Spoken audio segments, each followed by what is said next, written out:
Welcome you all. Welcome back to Journey Through Alkebulan. I am Mahogany. To all of my loyal subscribers, I say welcome back, welcome again, and thank you. And to all of my new viewers who are hopefully my new subscribers, I say welcome and thank you for your viewership.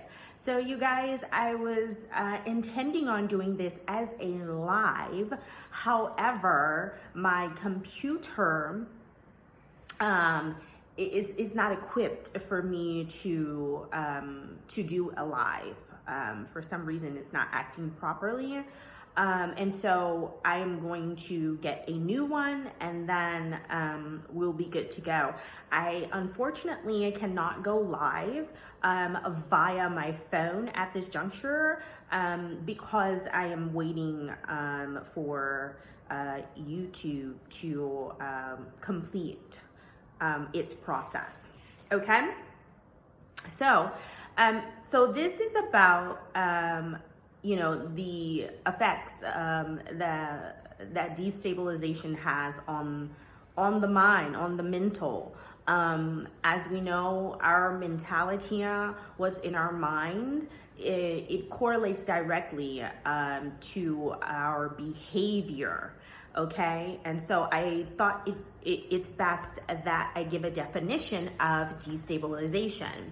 So you guys, every now and again, you're gonna see me, I'm gonna have to look down. I have some notes here, so bear with me. So destabilization is the process of upsetting the stability of a region or system, especially of government, whether it be economically, politically, or both. Okay, and so we know that the colonizer, has its heavy hand in the destabilization of Africa, Alkebulan, aka Africa as a whole.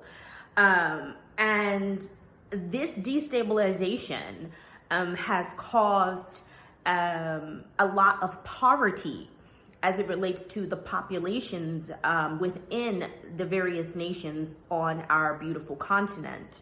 And so you'll see that there's just rich or poor. There's not a lot of or middle class from what I've seen. And so that destabilization, it's happening in various ways. But excuse me, one of the primary reasons is that the various nations within Alkebulan do not have ownership over their resources. They're not taking ownership over their resources. Okay, so they are allowing these giant Western companies to come over and exploit their resources. And what the companies do most often is they evade paying taxes. And they do that by over-reporting and under-reporting. So they under-report their production, but they over-report the trading cost. And so that's one of the ways that they evade paying taxes. And a lot of the conditions, I also might add, as it relates to the mining industry, they are not up to par. They're very much so inhumane. And a lot of times there are also children being exploited. The children are working in these mines as opposed to getting a proper education. And they're also being sexually abused as well. And so it's a big problem. It's a big mess. There have been a lot unfair contractual agreements, if you will, between various leaders of the nations within Al-Kabilan and other nations outside of the continent, and the Western nations.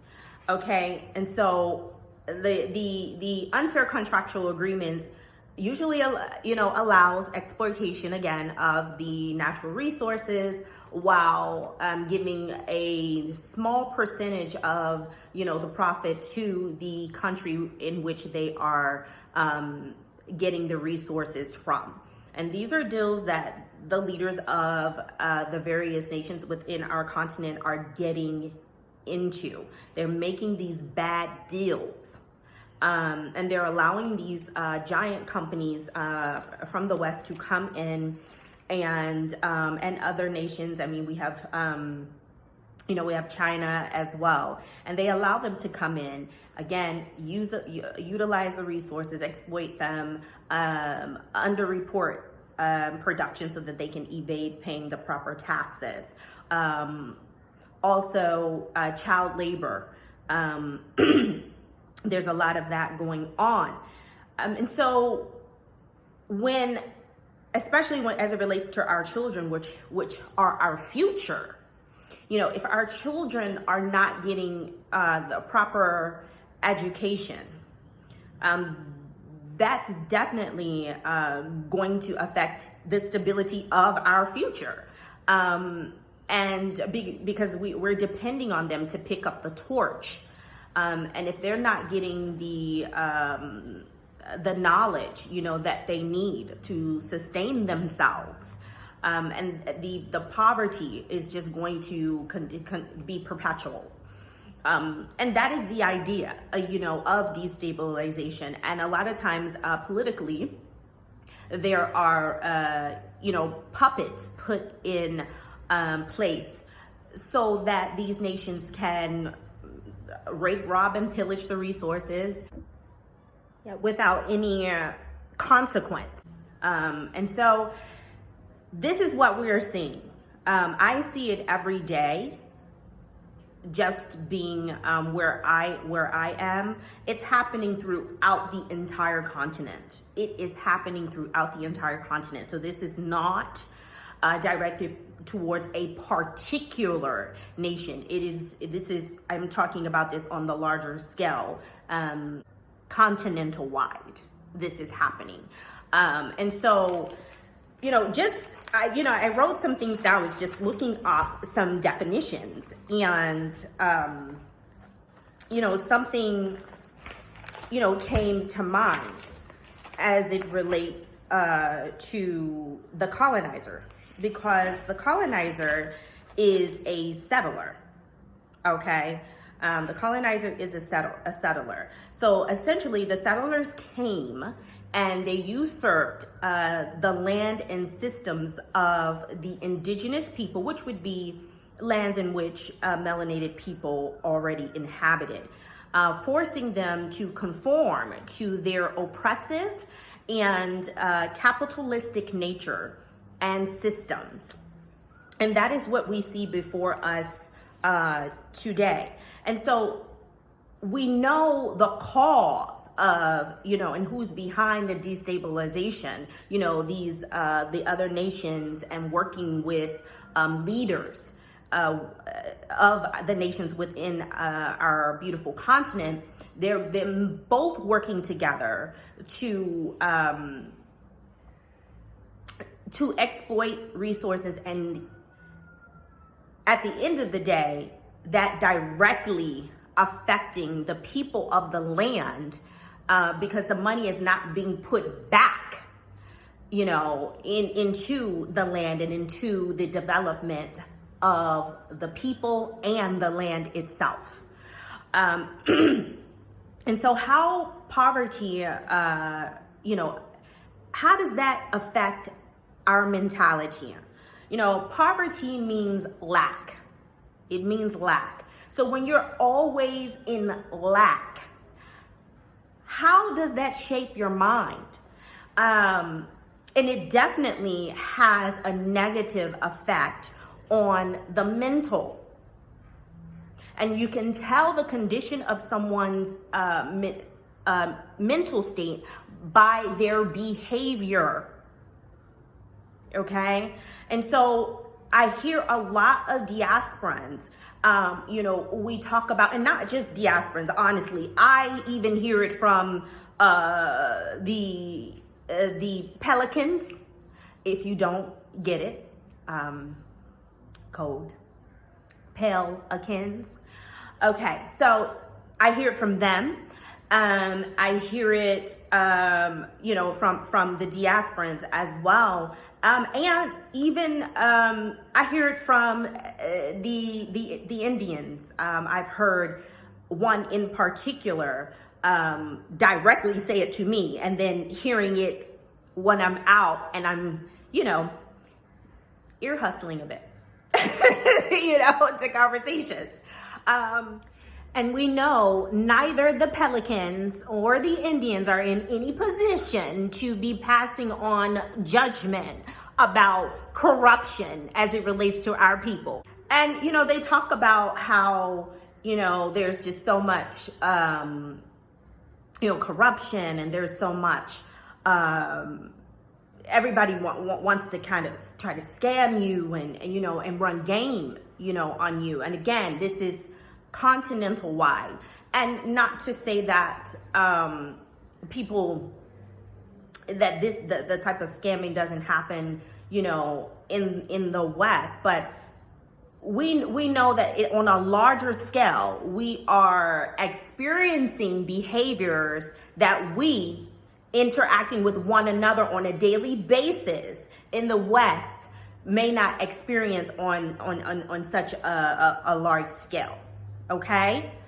And again, this is for educational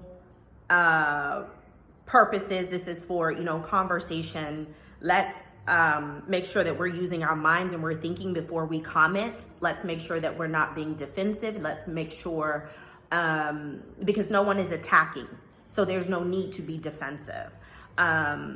This is for us to bring our heads together, and kind of figure out why we're seeing the things that we're seeing, and eventually come up with a resolution as to how we can break and hopefully eradicate, this behavior, or minimize it greatly, rather. Okay, so yeah, and you see it all the time, and I see our brothers and sisters like hustling. I see them in what looks like survival mode. There is no living. I don't see the brothers and sisters living here. And it's pretty much, I can say we have also been in that when we think about the rat race in the West. It's the same thing, because it's the same system and it's the same people behind that same system. It just may look different, a bit different, in the West. But it's the same system, keeping you always at the plantation, for the better part of the day. We're at work and we're not with our children, and we're leaving the education of our children in the hands of those that colonized us, which is so sick, which is why I removed my son out of that system years ago. And so, you see that here, with the magnitude of poverty. People are just trying to make money any which way they can. They wake up just thinking about making money so that they can survive, just for survival purposes. And so and I even see, like, I did a video some time ago about, a young king who was selling a water bottle. And this was during the day, and I was getting my nails done, and I did think to myself, well, he should be in school, but I was very impressed, just with his will of, trying to make a buck so that he can support himself, or maybe even, get some food for his family. But it was like two-sided. I was proud of him on one hand, because he was really like, his negotiation skills, you know, he was modeling the bottle and giving demonstrations, you know, how it worked. But on the other hand, I'm like, this kid, he's got to be at least 12 years old. You know, why isn't he getting proper education? You know, why is he out here tasked with making money? Why? He's a child. That should not be something that he should be tasked with.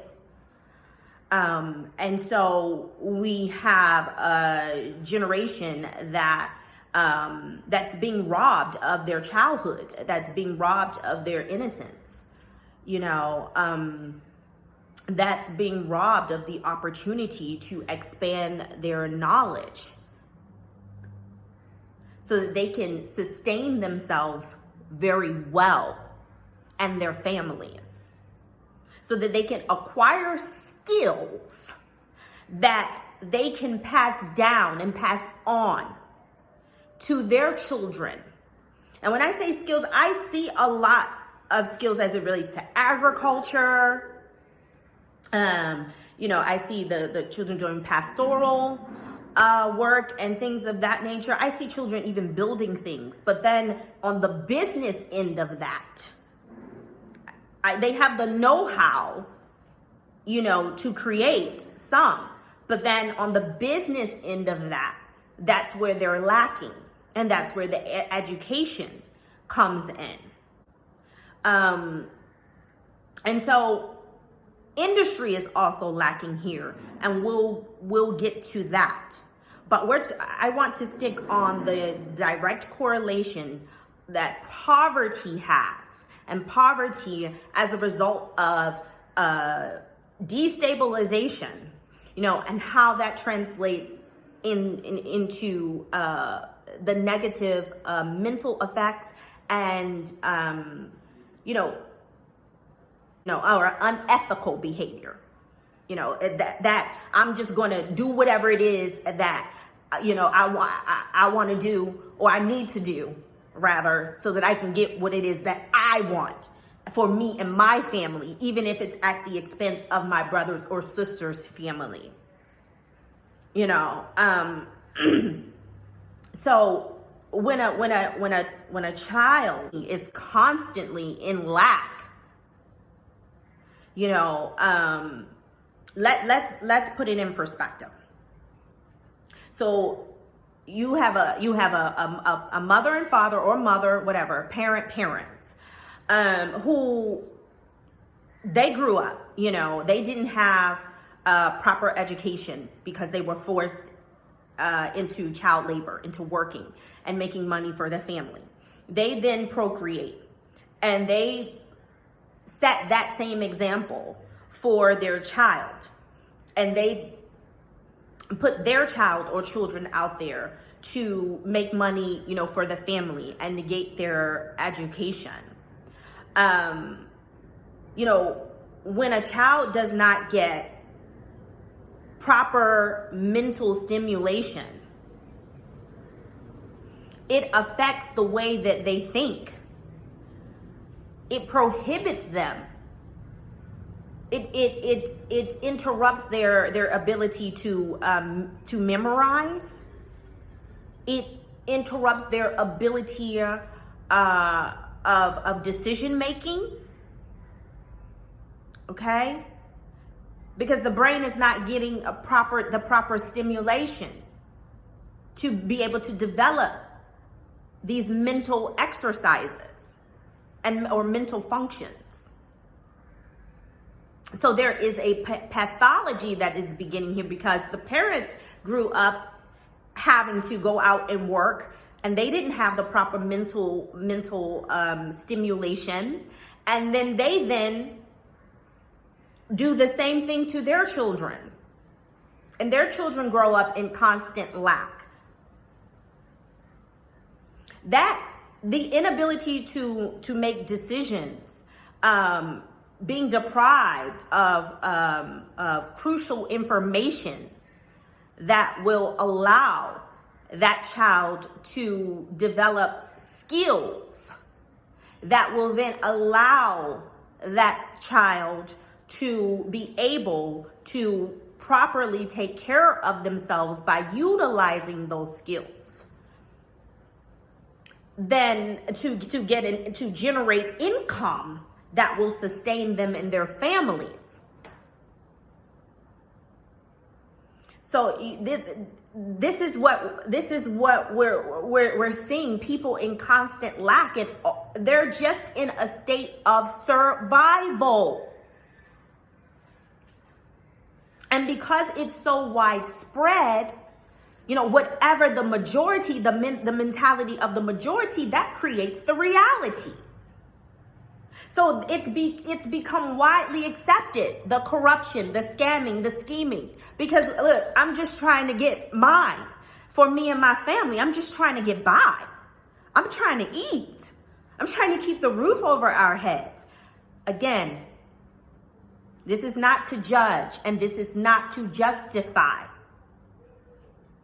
This is just to put things in a proper context, to give the other side, for us to try to understand and overstand why and how this mentality becomes so acceptable and plays a direct part in the behaviors that we are seeing, the unethical behavior. Okay? And I would have loved to have had this conversation on the live, but I got to thinking about this because there were so many times, you guys, where I was angry. I would get fed up of the scheming. I would just get so tired of it because it's happened so many times, more times than I am accustomed to. Since this was not my experience when I was growing up. And again, I wasn't rich or wealthy.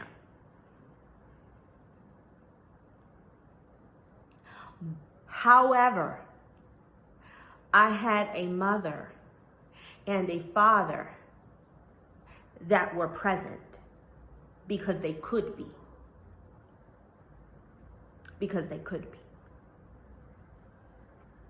And that played a vital role in the trajectory of my future, a vital role in my cognitive development. And, I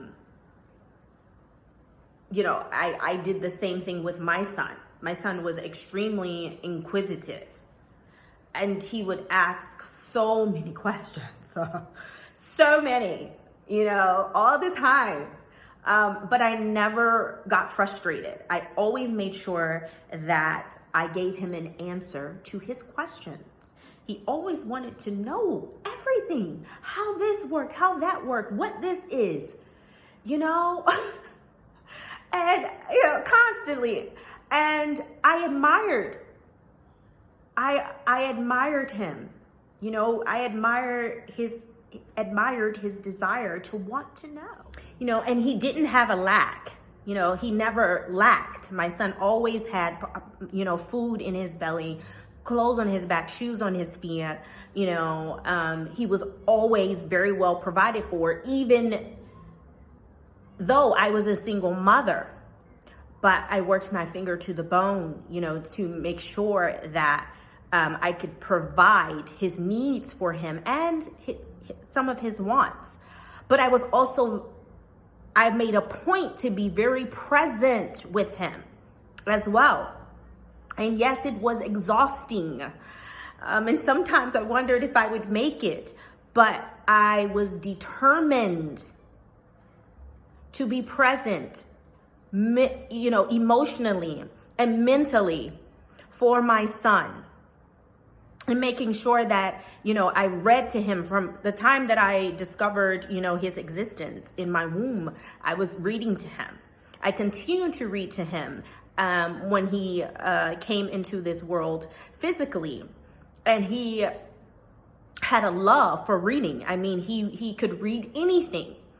And so I made sure that I also, in conjunction with providing financially, that I spent time on his mental development so that he did not lack, because I saw the effects of the lack around me, whether it be financial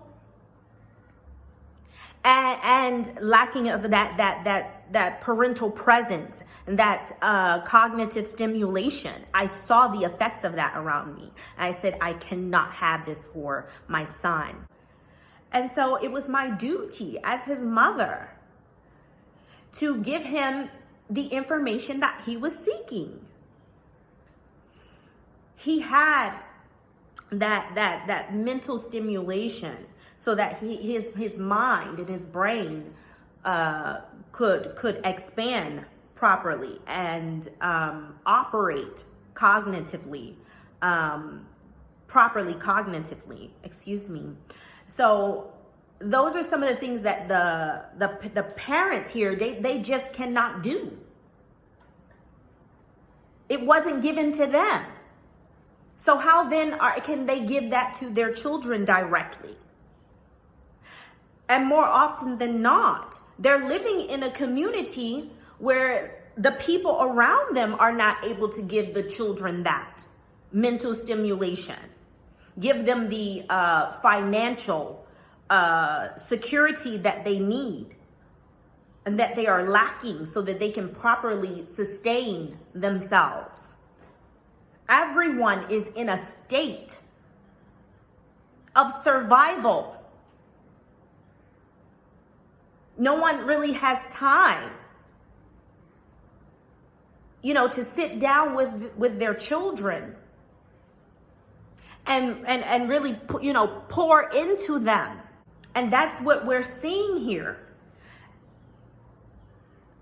And so once I sat down to try to understand, why am I encountering this behavior and why am I seeing this behavior? Because it's being talked about throughout the entire continent. Like I said, there's so many of us in so many places now, and I go through channels and I'm hearing pretty much a lot of the same things, the same behaviors, and it's upsetting people,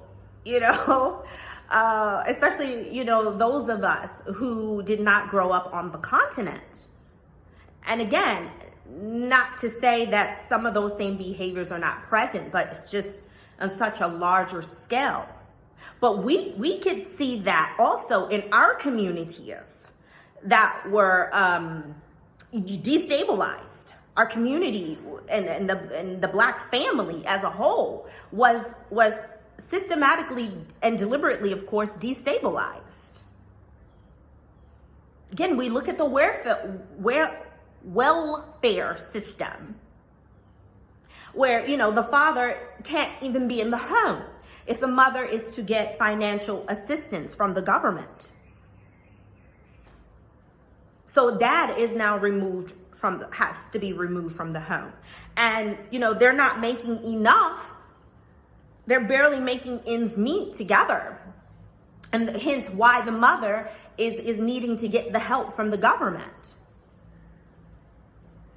So dad can't be in the home. So now there are broken homes. There's just not enough, there's not enough money, to go around. So then we have the government who knows that we are impoverished because they made it that way. The system is designed that way. Well, we know that they're lacking. So let's put drugs in their community. They're going to sell it and they're going to use it.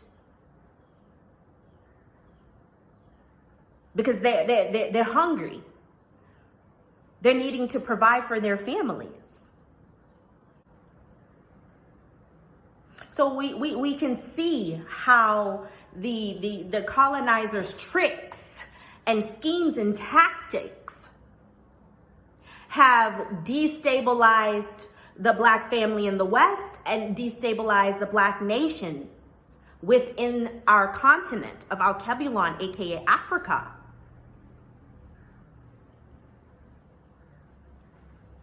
And the poverty here is a result of that destabilization.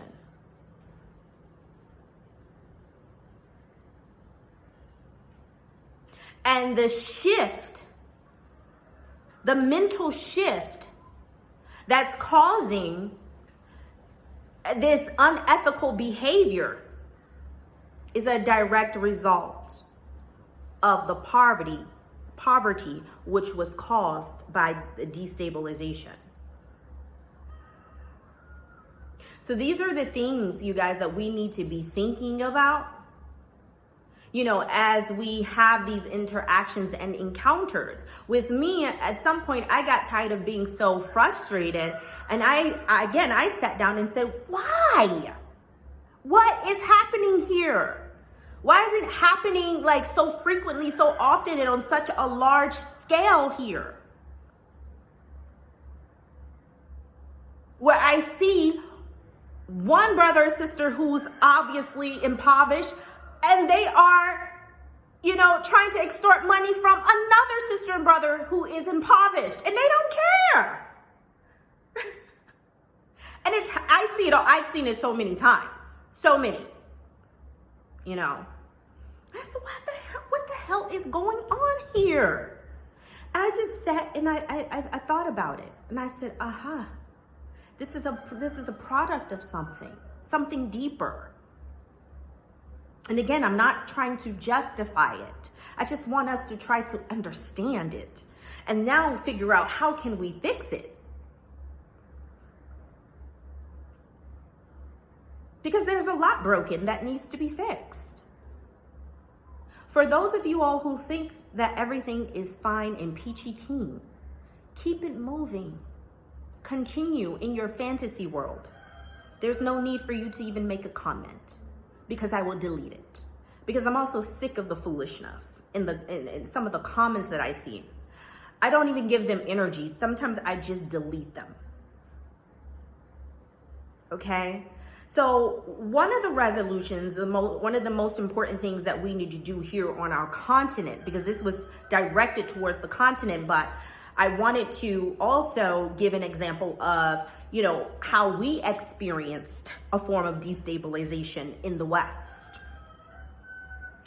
And it's so many others, but I just wanted to give, you know, one example. And one of the resolutions to this is that taking control of our resources. It has to happen. Secondly, we have to create industry. We have to create industry. It is absolutely necessary for every civilization,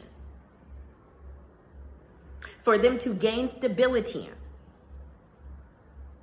and liberation,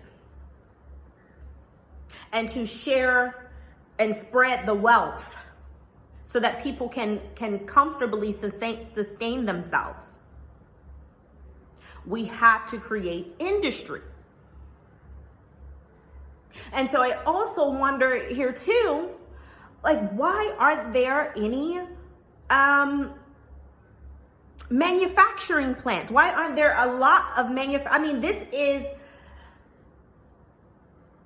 there's everything here on our continent. The world, Africa, Alkebulan feeds the entire world. It's a fact. If today all the leaders of the land said, no more, we're closing shop, we're only trading amongst ourselves,